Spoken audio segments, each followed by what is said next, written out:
Hello दोस्तों, कैसे हो आप सभी। मैं हूं आपका दोस्त प्रदीप एंड स्वागत करता हूं जेआर ट्यूटोरियल के इस प्लेटफॉर्म पे।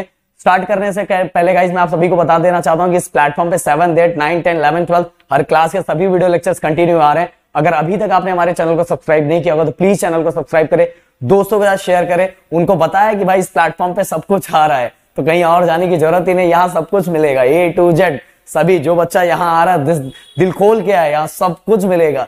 सो गाइस अब 2 मिनट दिल की बात। और हाँ, अगर आपको वीडियो पसंद आ रहा होगा, हमसे मिलकर अच्छा लग रहा हो तो वीडियो को लाइक कर सकते हो एंड एक प्यारा सा कमेंट भी कर सकते हो। और एक इंपॉर्टेंट बात, जैसे आपको पता है सभी को कि अपनी फैमिली 500K की हो चुकी है।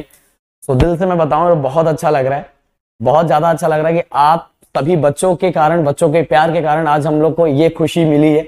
मुझे और राहुल सर को ये खुशी आपके कारण मिली है, तो आपको थैंक्स तो बनता ही है। इसलिए मैंने सोचा भाई ये उसके बाद का पहला वीडियो, तो आपको एक बार थैंक्स बोल दूं। प्लस इसके साथ ही मैं राहुल सर को अगेन थैंक्स बोलूंगा कि राहुल सर की देन जिसके कारण मैं आप बच्चों से कनेक्ट हुआ। तो प्लीज ये मेरा बात राहुल सर तक पहुंचा देना कि प्रदीप सर ने आपको अगेन थैंक्स बोला है। तो चलो गाइस स्टार्ट करते हैं हम।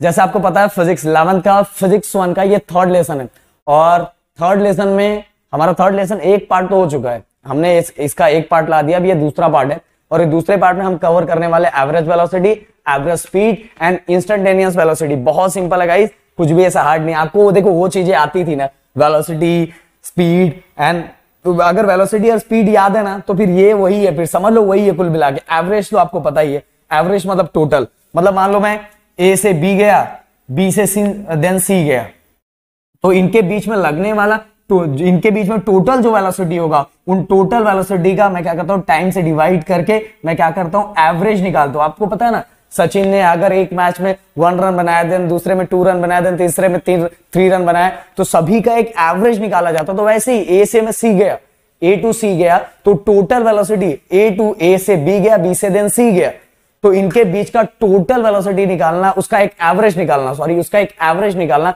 वही मेरे लिए क्या होता है, एवरेज वेलोसिटी। तो यही है, it is defines the displacement of the object. आपको पता है वेलोसिटी का जो डेफिनेशन होता है उसमें 2 चीजों का रिक्वायरमेंट होता है, डिस्प्लेसमेंट अपॉन टाइम। तो यहां क्या करेंगे आप, it is defined as the displacement of the object during the time interval over which the average velocity is being calculated. Average velocity मैंने बोला, देखो ए से बी गए, देन बी से सी गए, तो इसका एवरेज निकालेंगे। टोटल देखो, total displacement x2 minus x1 वैसा ही है, और total time t2 minus t1, उनके बीच में जो टाइम लिखा, दोनों को डिवाइड करो। तो डिवाइड करने के बाद एक सिंपल सा जो वैल्यू मिलेगा वही हमारा एवरेज होगा। ओके, बस एवरेज वर्ड, वेलोसिटी का डेफिनेशन वही है, डिस्प्लेसमेंट अपॉन टाइम। बट यहां हमने वो टोटल जो डिस्प्लेसमेंट कवर किया हुआ, टोटल डिस्प्लेसमेंट कवर किया, उसका एक एवरेज वैल्यू फाइंड किया, बाकी कुछ भी नहीं है, बाकी कुछ अलग नहीं है। ओके, और इसका बोलूंगा डिस्प्लेसमेंट आप सभी को पता है वेक्टर क्वांटिटी है, तो डिस्प्लेसमेंट वेक्टर क्वांटिटी है, तो वेलोसिटी भी कौन सी क्वांटिटी हो जाएगी, वेक्टर क्वांटिटी हो जाएगी। और वेक्टर क्वांटिटी मतलब आप सभी को पता है, वेक्टर क्वांटिटी मतलब जिस भी क्वांटिटी को मैग्नीट्यूड एंड डायरेक्शन दोनों की जरूरत पड़ती है, वही क्वांटिटी मेरे लिए क्या होती है, वेक्टर क्वांटिटी होती है। तो गाइस देखो, इसमें इतना ज्यादा बहुत ज्यादा बच्चों को कंफ्यूज करके रखा जाता, कुछ भी नहीं है। अब डिस्प्लेसमेंट और टाइम याद रखो, बस याद रखो कि इसमें हम क्या करें, total displacement upon total time, दोनों को डिवाइड करेंगे और उनका एक एवरेज निकल जाएगा, और उसी को एवरेज वेलोसिटी बोलते हैं। और डायमेंशन तो वही सेम है। डायमेंशन क्या है, जो वेलोसिटी का डायमेंशन होता है वही डायमेंशन होगा। अब गाइस एवरेज स्पीड, फिर से वही बात कि टोटल मैंने ये डिस्टेंस कवर किया, टोटल डिस्टेंस कवर किया, और टोटल डिस्टेंस कवर करके मैं उसको टोटल टाइम से जब डिवाइड करूंगा, टोटल डिस्टेंस को टोटल टाइम से जब डिवाइड करूंगा, तो मुझे क्या मिलेगा, एवरेज स्पीड मिलेगा। कि एवरेज हो सकता है डिस्प्ले, आप सभी को पता है कि जब मैं यहां ट्रैवल कर रहा हूं, ये यहां से यहां ऐसा, सो हो सकता है कहीं टाइम कम हो, कहीं टाइम ज्यादा हो, बट एक मैं एवरेज, एक कॉमन एक नंबर फाइंड करता हूं। तो आप सभी को पता है कि स्पीड का जो फॉर्मूला होता है डिस्टेंस अपॉन टाइम होता है, डिस्टेंस अपॉन टाइम। तो total distance upon total time, यही मेरे लिए क्या हो जाएगा, एवरेज स्पीड। देखो, it is defined as the total path length मतलब ही वही डिस्टेंस होता है, पाथ लेंथ मतलब ही डिस्टेंस होता है, मेरी बात याद रखना। तो it is defined as the total path length travelled during the time interval over which the average speed is being calculated. मतलब total distance upon total time, दोनों को डिवाइड करेंगे तो हमें क्या मिलेगा, हमें मिलने वाला जो है वो हमारा क्या है, एवरेज स्पीड। क्या मिलेगा, एवरेज स्पीड। और सेम टू सेम गाइस, अब पता है कि जो स्पीड के अंदर हम यूज करते हैं डिस्टेंस। तो डिस्टेंस क्या होता है? डिस्टेंस मतलब यहाँ पाथ लेंथ बोला है, तो पाथ लेंथ क्या है? पाथ लेंथ हमारा स्केलर क्वांटिटी है, तो स्पीड भी क्या हो जाएगा? स्केलर क्वांटिटी हो जाएगा। तो it is a scalar quantity and has to same dimension as that of velocity. क्योंकि देखो दोनों का जो यूनिट होता है, इसका भी यूनिट मीटर पर सेकेंड होता है, वेलोसिटी का यूनिट भी मीटर पर सेकेंड होता है, और जो स्पीड होता है उसका भी जो यूनिट होता है मीटर पर सेकेंड होता है। अगर यूनिट दोनों का सेम है, दोनों का डायमेंशन तो सेम ही होंगे। ओके, तो ये बात याद रखना कि अगर कहीं आप कंफ्यूज हुए कि अरे ये वेलोसिटी तो अलग चीज है क्योंकि ये वेक्टर क्वांटिटी है और ये स्केलर क्वांटिटी है, पर दोनों का यूनिट सेम कैसे हो गया? तो यूनिट दोनों का सेम, मैंने बताया कि दोनों एक तरह का लेंथ है। डिस्प्लेसमेंट अपॉन टाइम मतलब एक तरह से लेंथ है, डिस्टेंस अपॉन टाइम मतलब एक तरह का क्या है? लेंथ है। और दोनों अगर लेंथ है, दोनों लेंथ है, तो दोनों का डायमेंशन मतलब ये भी length upon time, length upon time, तो दोनों का डायमेंशन भी क्या होगा? सेम ही होगा। इसलिए दोनों का डायमेंशन वेलोसिटी, एवरेज वेलोसिटी या एवरेज स्पीड, दोनों का डायमेंशन क्या? सेम है। अब चलते हैं हम लास्ट जो हमारा है वो है हमारा इंस्टेंटेनियस वेलोसिटी। इंस्टेंटेनियस वेलोसिटी मतलब गाइस देखो सिंपल सा मैं ऐसे बताता हूं, बहुत बार कंफ्यूज किया जाता है लोगों को।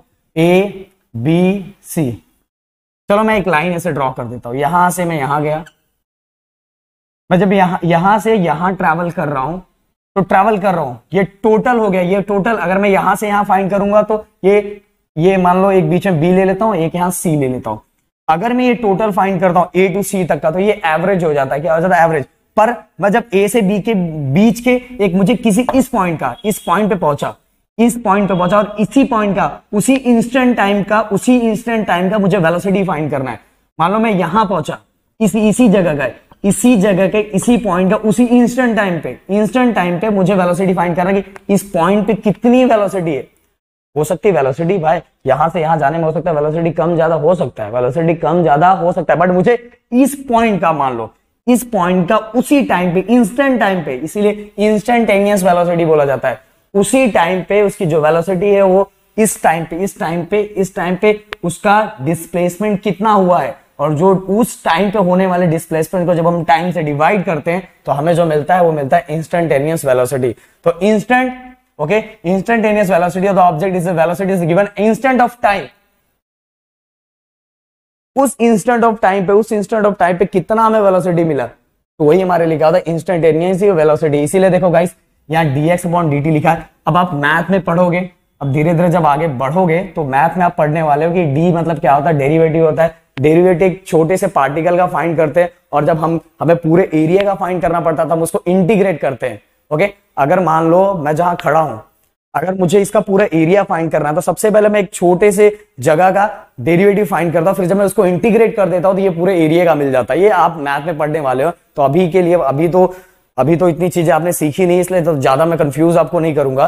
तो हम भी उसी एक छोटे पॉइंट का पॉइंट फाइंड कर रहे हैं। मैंने ये बोला ये पूरा ये यहां से यहां तक पूरा कवर किया है, लेंथ पूरा यहां से यहां, बट मुझे इस पॉइंट का चाहिए, एक छोटे से टाइम का चाहिए, इसलिए यहां डेरिवेटिव अप्लाई किया हुआ है। इसलिए dx अपॉन dt सेम है, displacement upon time, but D इसलिए लगाया हुआ है क्योंकि एक छोटे से पॉइंट, बहुत बार बच्चे कंफ्यूज हो जाते हैं, क्यों? हमने टोटल नहीं फाइंड किया, हम एक छोटे से उसी इंस्टेंट टाइम पे एक छोटा सा हमने डिस्प्लेसमेंट फाइंड किया, मतलब छोटी सी वेलोसिटी फाइंड की है, तो उसी टाइम का मैंने फाइंड किया, इसलिए यहाँ dx अपॉन dt लिखा हुआ है। ओके, सो गाइस क्लियर हो गया होगा, मेरे ख्याल से आपको बहुत अच्छे समझ में आया होगा। यही हमारा इंस्टेंटेनियस वेलोसिटी मतलब होता है उस टाइम की, उसी टाइम का वेलोसिटी, उस इंस्टेंट टाइम की वेलोसिटी, वो हमारा होता है इंस्टेंटेनियस वेलोसिटी। सो गाइस यहाँ हमारा ये टॉपिक खत्म होता, मुझे तीन टॉपिक कंप्लीट करना था। अगर आपको हमारा वीडियो अच्छा लगे तो प्लीज वीडियो को लाइक करना, चैनल को सब्सक्राइब करना, दोस्तों के साथ शेयर करना। Thank you so much guys.